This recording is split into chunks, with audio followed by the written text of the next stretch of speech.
Here. So, childhood arthritis is one of the most common chronic diseases of childhood and the most common cause of acquired disability in children. And within that group, there are many categories, and one of the categories is polyarticular childhood arthritis, and that affects about 30% of children with childhood arthritis. And the majority of those children spend long periods of time, if not their entire time, with active disease.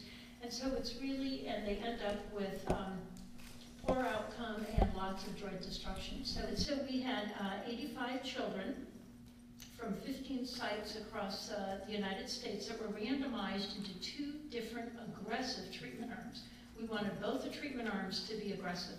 And one treatment arm had methotrexate, etanercept, and prednisolone in the beginning, and then by month 4, the prednisolone would be tapered.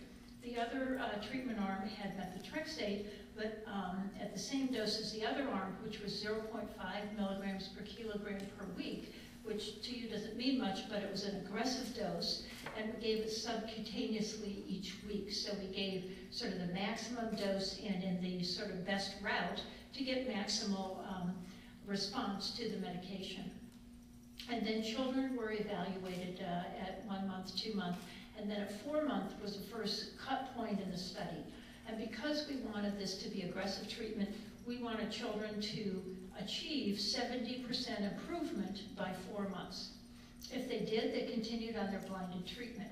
If they did not achieve that, then they were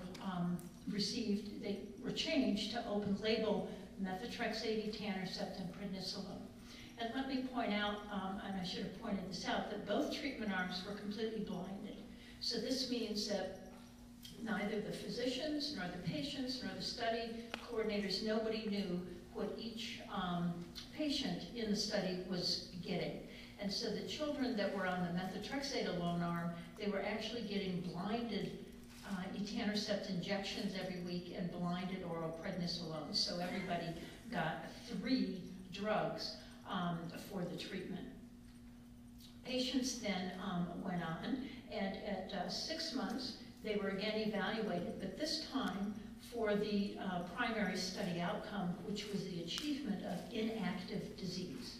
And that was the other remarkable thing about this study, is that we used a very aggressive, very stringent outcome for the disease, that being clinical inactive disease. And that was defined as absolutely no joints with arthritis, no symptoms of arthritis, no eye involvement, a normal sedimentation rate, and a physician global assessment of no active arthritis. And this was a very, very stringent definition.